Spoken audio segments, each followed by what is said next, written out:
بسم الله الرحمن الرحیم. دغه اپشنونه برینګ فارورډ، سینډ ټو بیک او د الاینمنت ټو ګروپ ان ګروپ، دغه اپشنونه موږ تاسې هغه وخت استعمالوو کله که موږ له یوه نه زیات عکسونه ولرو په یوه وخت کې، مثلا 3 عکسونه، 4 عکسونه، یا عکس و اشکال ولرو چې د څو شیان په یو وخت کې یو ځای ولرو، په هغه صورت کې بیا موږ له دغو شیانو نه استفاده کوو. فعلا زه څو عکسونه لرم؟ یو عکس لرم. نو زه به لاړ شم یو څو عکسونه به نور هم له د انسرټ نه واخلم. پیکچر کې به یو به دا عکس اضافه کو، یو به دا یو عکس به نور هم راولو. لږ به یې واړه کړو تر څو هغې صفحې ته لاړ شي. دا بل به هم موړ کړو. 3 عکس. اوس ګوره دغه عکس زه کولی شم چې دلته اساني سره یې هر ځای ته انتقال کړم، خو دغه عکسونه نشم کولی. ګوره ډېر ښه مشکله کېږي. ولې؟ ځکه چې موږ تاسې پرون په فارمټ مینیو کې دلته ټکسټ ریپ ویلې چې عکس په اول کله چې موږ نوی عکس راولو هغه فارمټ اول څه شی وي؟ انلاین وي ټکسټ وي. انلاین وي ټکسټ همیشه د حروفو سره یو ځای راځي. داسې فکر کوي لکه دا چې یو حرف وي، نو بیا انتقال یې لږ مشکل وي. نو بیا موږ تاسې له دغو نورو نه باید استفاده وکړو. سکویر، ټایل، بیهایند، ټاپ. اوس مثلا زه سکویر کوم، نو اوس ګوره دا زه په ډېر اساني سره بیا یو ځای نه بل ځای ته وړی شم او خط به هم بیا ورسره موف کېدای شي. اوس دا هم نشي کېدای موف، نو بیا به هم زه دا کلیک کوم، د دې به هم یا سکویر یا ټایټ یو به ورته انتخابوم، نو بیا به دی هم زه کولی شم چې په اساني سره موف کړم. اوس که چېرته د اشکال د عکسونه یو د بل په سر راشي، مثلا دا اوس وګورئ دغه عکس وینئ له ټولو نه شاته ده او دغه عکس له ټولو نه مخکې ده، دا یې منځ کې ده. که چېرته زه غواړم چې دغه عکس مخ ته راولم، نو بیا به یې کلیک کې، دا به لږ ور وړاندې کړو، دا به کلیک کې، په دې ځای کې به راشي برینګ فارورډ. فارورډ معنی مخ ته، برینګ را یې وړه، مخ ته یې راوړه. نو عکس مې کلیک کړی، دلته به دا اپشن کلیک کړو. دې کې موږ سره دوه شیان دي، یو برینګ فارورډ ده، یو برینګ ټو فرنټ ده. برینګ فارورډ معنی چې یو سټپ یې را مخته کړه، یعنی که زه برینګ فارورډ کلیک کړم صرف له دې یو عکس نه به مخکې شي، که بیا برینګ فارورډ کړم له دې بل عکس نه به مخته شي. برینګ فارورډ یو خانه یې را مخته کوي او برینګ ټو فرنټ په ټولو کې را مخته کوي. دا یې په یو وارې د ټولو مخته راولي. ګوره، او که چېرته زه دا یو کلیک کوم بیا به له یوه نه مخته کېږي، بیا که یې کلیک کوم له بل نه به مخته شي. برینګ فارورډ یې یوه خانه را مخته کوي او برینګ ان ټو فرنټ په یو وارې له ټولو نه مخته راولي. پوه شوې؟ او برینګ ان فرنټ اف ټکسټ، که چېرته برینګ ان فرنټ اف ټکسټ شي نو بیا به دی د خط مخته راځي، خط شاته به نه راځي. که چېرته زه غواړم چې دا عکس بیرته شاته شي، اوس مثلا دا ما کلیک کړی ده، زه غواړم چې بیرته یې شاته کړم، نو بیا په هغه صورت کې موږ سینډ بیکورډ نه استفاده کوو. بیا دلته چې دا اپشن کلیک کوو بیا موږ سره سینډ بیکورډ ده او سینډ ټو بیک. که چېرته سینډ بیکورډ کلیک کوو یو خانه شاته کېږي، مثلا که زه کلیک کړم د دې عکس نه به شاته شي، له دغه عکس نه به شاته شي. که بیا کلیک کړم د دې عکس نه به شاته شي، داسې یو خانه. خو که دا کلیک کړم د ټولو عکسونه په یو وارې شاته کېږي. اوس ګوره که زه دا کلیک کړم د ټولو عکسونه به په یو وارې شاته شي. او که چېرته مې بیکورډ کلیک کړی وای نو بیا ګوره یو خانه، که بیا کلیک کړم بیا یو خانه. او بل پکې سینډ بیهایند ټکسټ چې څه وشي، خط د عکس شاته لاړ شي. اوس چې دلته موږ تاسې ټکسټ ریپ سکویر کلیک کړی ده، نو په دې خاطر چې دا د شاته نه ځي، نو اوس به دلته موږ ورسره اپشن هم چینجوو تر څو د شاته لاړ شي. د هغه اپشن شول. که چېرته عکسونه یا اشکال سر په سر وي، غواړئ چې شاته و مخته کې، بیا له دو نه استفاده کوئ. بل سلیکشن پین، که چېرته سلیکشن پین کلیک کوو دغه شي ته سلیکشن پین وایي. موږ تاسې چې هر څومره اشکال یا عکسونه ولرو د هغو ټولو نومونه دلته لیکل شوي وي. مثلا زه فعلا دلته 3 عکسه لرم، نو ګوره د 3 واړه نومونه دلته لیکل شوي دي چې یو د فکچر 2 په نوم ده، یو د 4، یو د 5 په نوم ده. دلته چې زه هر یو کلیک کړم هغه عکس دلته خپله انتخابېږي. ګوره دا کلیک کړم دا به انتخاب شي. که د سترګې نشان کلیک کړم هغه عکس به ورک شي، بیرته کلیک کړم بیرته به ښکاره شي. له دغه سلیکشن پین نه موږ تاسې کولی شو چې هر څومره عکسونه ولرو ټول په یو وخت کې انتخاب کړی شو، ټول په یو وخت کې هایډ کړی شو، ټول په یو وخت کې شو کړی شو، ټول یو ځای نه دلته آرډر مخته شاته کې او له دې ځای نه هم آرډر مخته شاته کې. اوس مثلا زه پکچر 2 کلیک کوم، دا ده زه غواړم چې مخته یې راولم، دا لاندې شو، دا به مخته کړم، دې ځای نه به راسره هم وشي چې راکشه کړي او یا به یې له دې ځای نه کوو برینګ فارورډ ده. نو دغه ته سلیکشن پین وایي چې هر څومره عکسونه یا اشکال ولرو د ټولو نومونه به دلته راځي، ټول په یو وخت کې کولی شي چې هایډ یې کړي، ټول په یو وخت کې کولی شي شو یې کړي او یا یې له دې ځای نه هایډ کړي او یا یې په آرډر کې تغییرات راولي چې ښکته او پورته یې کړي. دغه چې ته سلیکشن پین وایي. بیا راځو فارمټ مینیو ته. په دې ځای کې الاینمنټ لرو. الاینمنټ چې د ترتیب کولو ته وایي که چېرته غواړئ چې الاین یې کړئ ترتیب یې کړئ عکسونه یو ګوره موږ تاسې دغه الاینمنټ درلود دا الاینمنټ موږ د چا لپاره استفاده کوو د خط لپاره هم استفاده کوو چې مثلا خط په منځ کې راشي یا دې سر کې راشي یا سر کې راشي خو دغه فارمټ کې دا الاینمنټ چې ده دا بیا د اشکالو یا د عکسو لپاره استفاده کوو دې کې موږ تاسې دوه قسمه الاینمنټ لرو یو دغه درې دي او یو دغه درې دي دغه درونه هغه وخت استفاده کوو که چېرته عکسونه عمودي شکل کې وي یو د بل په سر باندې او په دغه درونه هغه وخت استفاده کوو که افقي شکل کې وي اوس ګوره دلته د وړو وړو شکلو ته پام وکړئ درته معلومیږي ګوره دلته څنګ په څنګ څو شکله دي څنګ په څنګ درې شکله دي وینئ یو دوه درې څنګ په څنګ دي یعنی افقي حالت کې دي که نه او دلته که وګورو بیا ګوره سر په سر دي دا یعنې څه وخت عمودي نو که چېرته زموږ ستاسې عکسونه عمودي حالت کې وه لکه دا بیا له دو درونه استفاده کوو که عمودي حالت کې وه له دو درونه استفاده کوو ګوره دلته اشکال هم عمودي غوندې ورکړي او که چېرته افقي حالت کې وه لکه دا چې وینې څنګ په څنګ وي بیا په دې اوس خو سر په سر دي اوس مثلا که زه دا عمودي افقي کم لږ بیا واړه کمه مثلا دغه ځای کې زه غواړم چې ټول داسې په ترتیب په دې کونج کې راولم داسې یو طرف ته دا مې هم دلته راوستو دا مې هم دلته راوستو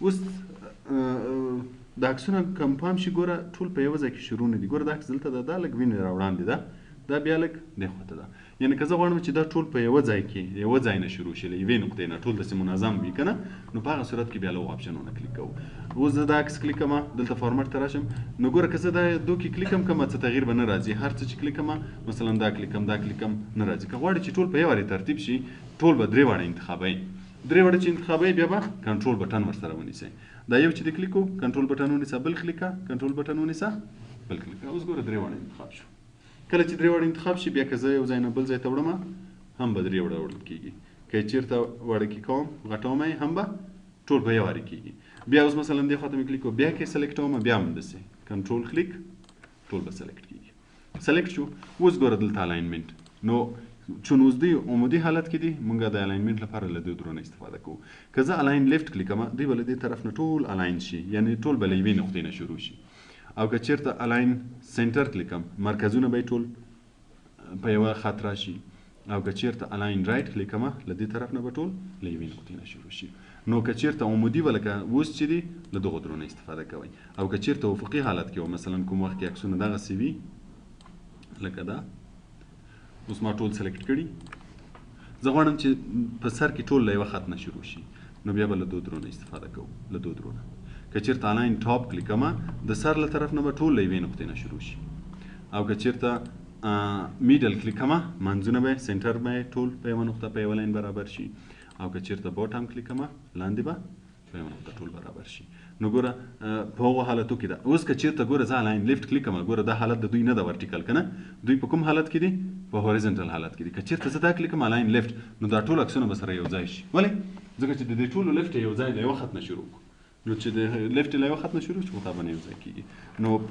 کله چې په افقي حالت کې وه له دغو درونه استفاده کوئ کوم الاینمنټ ورته افقي ورکوه او که عمودي حالت کې وه له دغو درونه استفاده کوئ بیا دلته ډسټریبیوټ هوریزنټلی او ډسټریبیوټ ورټیکلي ده دا هم د دغو حالتو لپاره ده اوس دغه چې دي ګوره هوریزنټل حالت کې دي افقي حالت کې دي د دو فاصله کم پام شي کمه ده د دو فاصله زیاته ده که چېرته موږ غوښتل چې دغه فاصلې هم مساوي کړو که چېرته په داسې حالت کې وه لکه اوس افقي چې دي بیا به دا یو کلیکوئ دا شکلو ته یې وګورئ شکلونه په افقي حالت کې دي او که عمودي حالت کې وه بیا به دا یو کلیکوئ اوس که زه دا کلیک کړم ګوره د فاصلې به یې مساوي شي که چېرې په عمودي حالت کې لکه مخکې چې وو او بیا یې فاصلې برابروي په هغه صورت کې به بیا دا یو کلیکوئ تر څو ورټیکلي هم بیا برابر شي دغو ته الاینمنټ وایي پوه شوې په دې باندې بل موږ ته درې آپشنه نور لرو یو چې د الاین سلیکټډ آبجیکټ الاین ټو مارجن الاین ټو پیج اوس په دې کې کوم یو ټیک مارک ده الاین سلیکټډ آبجیکټ سلیکټ چې همدوی موږ سلیکټ کړي دي چې کله موږ دا الاینمنټ راولو په چا کې راځي په همدو کې تغیرات راځي مثلا زه ټاپ ورته وایم د همدو درو ټاپ برابریږي که زه کله غواړم چې دا د پیج مطابق الاین کړم یعنې زه غواړم چې دا درې واړه عکسونه د پیج د دې سر ته راشي یا د پیج دې سر ته راشي د پیج سره یې غواړم منظم کړم په هغه صورت کې بیا موږ تاسې راځو الاین ټو پیج کلیک کوو اوس که زه الاین ټو پیج کلیک کړم اوس وګوره کوم یو ټیک مارک شو الاین ټو پیج اوس که زه راشم الاین ټاپ کلیک کړم دا عکسونه به ټول چیرته راشي څرته. که چیرته مثلا اوس ورته وایم چې الاینډ لیفت عکسونه به ټول چیرې راشي د صفحې لیفت ته. ګوره د صفحې له دې کونج سره منظم شو. نو که چیرته موږ تاسې دلته الاین کې الاین ټو پیج کلیک کړی وي بیا په دو کې که هر آپشن کلیک کوو دغه اشکال یا د عکسونه به د صفحې مغه ځای سره الاین کیږي. مثلا که زه د بوټم کلیکم نو دا به اوس چیرته راغلی وي بوټم ته. نو که چیرته الاین ټو پیج وي دوی د پیج مطابق الاین کیږي. او که الاین ټو مارجنز وي بیا به د مارجنز مطابق. اوس ګوره زموږ مارجنز له دې ځای نه شروع دي که نه له دې ځای نه ته دې ځای لیفټ مارجنز ده له دې ځای نه ته دې ځای ټاپ مارجنز ده او له دې ځای نه ته دې ځای رایټ مارجنز ده. نو اوس که چیرته دا ما دا کلیک کړی وي لکه اوس چې مې کلیک کوو اوس مثلا زه ورته وایم چې الاین رایټ اوس به وګوره دوی د مارجنز د رایټ سره برابر شي. مارجنز همدا ده که نه ټاپ به هم کم چې سر ته راشي نو ښه به ښکاره شي درته ده. وګوره رایټ مارجنز یې دا شو ټاپ مارجنز یې دا شو. مخکې ګوره د پیج له څنډې سره منظم کېدو اوس له کوم ځای سره منظم کېږي له مارجن سره منظم کېږي. نو کم کله غوښتل چې له پیج له سرو سره منظم راشي الاین ټو پیج کم له مارجنز سره منظم کول الاین ټو مارجنز او کم دوی خپل منځ کې کول د پیج یا د مارجنز مطابق هم نه غوښتل په هغه صورت کې بیا الاین سلیکټډ آبجیکټ بیا به دا کلیک کوئ چې تر څو دوی سره منظم شي. بل یوز الاینمنټ ګایډز. ګایډز معنا راهنما یا لارښوونکي. کله چې زه غواړم یو عکس مثلا دلته ما یو عکس ایښی ده یو عکس دلته ایښی کله چې زه د عکسونه سره غواړم منظم یې کړمه نو که غواړم چې ما ته الاینمنټ ګایډ یو راهنما ښکاره شي چې دا راته وښیي چې دغه عکسونه اوس یو لاین کې شول. اوس ګوره که زه دا دې خواته راولم ما ته ونه معلومیږي زه مجبور یم چې هلته الاین کړم. خو که چیرته ما دا شی کلیک کړی یوز الاینمنټ ګایډ اوس چې زه یو عکس ګوره رانږدې کوم دلته یو ګایډ به پیدا کېږي. وینې دا شنه لیک ته پام شو دغه د الاینمنټ ګایډ وایي. اوس مثلا ما دا دلته کېښو دا مې راکش کو دا مې دلته کېښو دا مې راکش کو دا مې دلته کېښو. اوس وګوره درې واړه به په یوه خط وي که نه ځکه چې هلته موږ ته ګایډ ښکاره کېږي که نه. یا مثلا زه د عکس سر ته راولم اوس وګوره سر کې راته ګایډ ښکاره کېږي. وینې هماغه کونج کې هم دې کونج کې دغه راهنما ته چې د الاینمنټ ګایډ وایي. که کله غواړې چې ښکاره شي ټیک مارک یې که که کله غواړې چې ښکاره نه شي بیا ټیک مارک. اوس که بېرته ایسته کړم بیا نه ښکاره کېږي. ګوره که یې کلیک کړم ښکاره کېږي. نو کلیک به یې کوو چې ښکاره شي. وینې بل په دې ځای کې موږ تاسې ویو ګریډ لاین لرو. ګریډ لاین خانې خانې ته وایي. که دا کلیک کومه زموږ صفحه کې به ګریډ لاین پیدا شي. دغه چار کونجې عمودي او افقي لاینو ته موږ تاسې ګریډ لاین وایو. نو که کله غواړئ چې ګریډ لاین ښکاره شي ګریډ لاین هم کلیکولی شي. ګریډ لاین هم موږ تاسې د بعضې شیانو د منظم کېدو لپاره استفاده ترې کولی شو. مثلا زه دا عکس دلته راولم. اوس که زه بل عکس غواړم چې همدې خط سره برابر وي خو خط د تیار ښکاري که نه مثلا دا عکس مې راواخیست دلته مې کېښوه. اوس به دا عکس له برابر وي که نه ولې برابر دی ځکه چې د لاین سره برابر دي که نه. مثلا دا دلته ږدم نو که کله غواړئ چې دا ګریډ لاین درته ښکاره شي نو په هغه صورت کې چې دا بیا ویو ګریډ لاین کلیکوئ او که ایسته کې بیا بېرته ختمېږي. له دې ځای نه ګریډ لاین سیټینګ کولی شي. که چېرته غواړئ چې دا خانې لږ غټې کې لږې وړې کې په هغه صورت کې موږ ګریډ لاین سیټینګ کلیکوو. دلته موږ تاسې ګوره ګریډ لاین سیټینګ لرو. یو یې سنیپینګ ده او بل یې ګریډ سیټینګ ده. ګریډ سیټینګ کې هوریزنټل او ورټیکل سپیسینګ لرو. مثلا که زه دا فاصلې ورته هوریزنټل زیاتې کړم او ورټیکل عمودي افقي فاصلې زیاتې کړم اوکې کړم ګوره دا خانې به غټې شي. او که چیرې کمې کړم نو بیا به وړې شي. ما فاصلې کمې کړم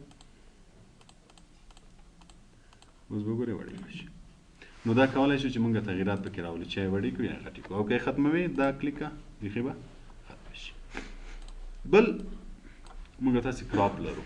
کراپ قیچي کولو ته وایي. کراپ مو همیشه په یاد اوسئ چې هر پروګرام کې وو د کراپ مطلب ده قیچي کول. کله که یو عکس غواړئ چې قیچي یې کړئ نو په هغه صورت کې به له کراپ نه استفاده کوئ. مثلا دا عکس زه غواړم چې د پاسپورټ سایز په اندازه یو دومره قدر یې کټ کړم دا نور ترې ایسته کړم په هغه صورت کې ګوره کراپ نه استفاده کوم. مثلا دا عکس ته لږ غټ کړم چې صحیح ښکاره شي. زه غواړم چې کراپ یې کړم فقط دا کلیک کړه دلته کراپ کلیک. کله چې کراپ کلیک کړئ دلته چوکاټ را پیدا کېږي.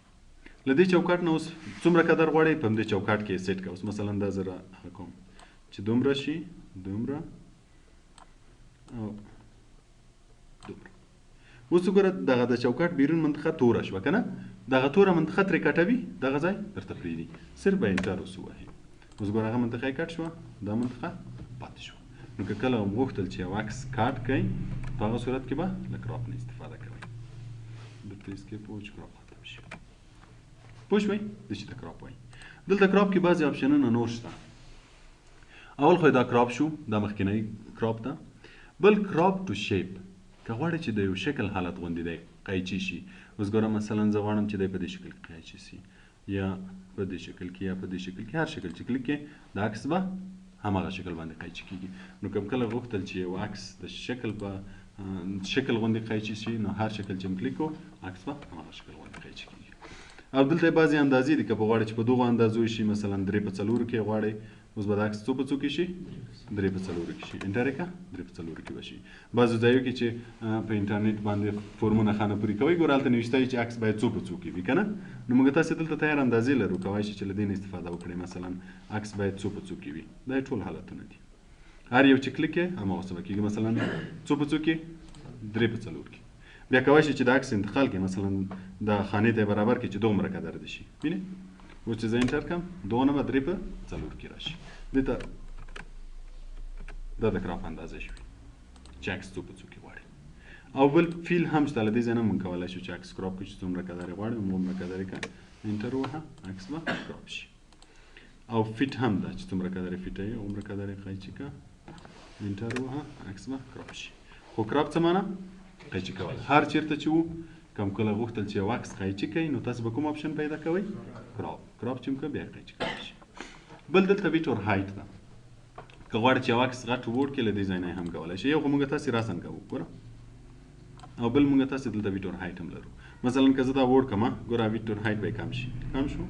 که دا غټ کړمه ویټ اور هایټ به زیات شي. له دې ځای نه هم کولی شو چې یو عکس غټ کړو یو عکس ووړ کړو. خو که مشخصه اندازه دې ورکوله نو په هغه صورت کې بیا موږ له دې نه ښه استفاده کولی شو. اوس مثلا زه وایم چې عکس دې 3 انچه وي. ګوره بر یې څو راغی 2.9 یا مثلا ورته وایم چې بر دې 3 شي نو بیا به لږ نور هم راغټ شي.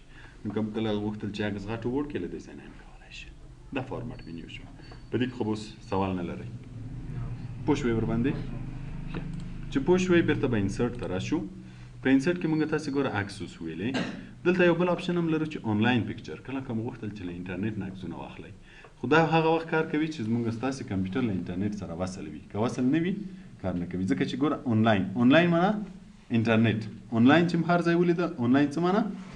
انټرنیټ. نو اوس که زه غواړم چې آنلاین پکچر یعنې د انټرنیټ نه عکس واخلم ګوره دلته موږ تاسې آنلاین ویډیو لرو چې له انټرنیټ نه ویډیو واخلئ.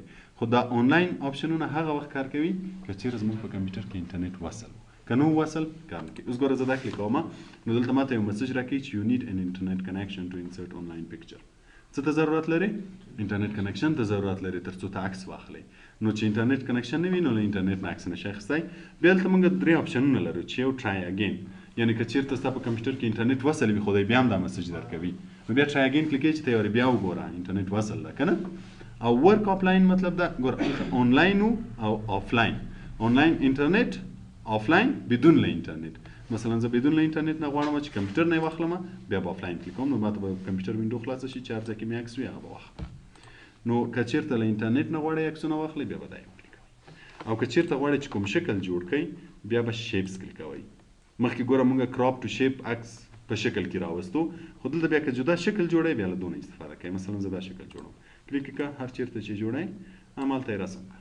بیا منتخب کولی شئ موو یې کړئ غټ یې کړئ وړ یې کړئ هر تغییرات چې پکې راولئ پکې راوستی شئ. نو کوم کله شکل غوښتل بیا به شیپس کلیکوئ. پوه شوئ تر دې ځای پورې؟ بس نه؟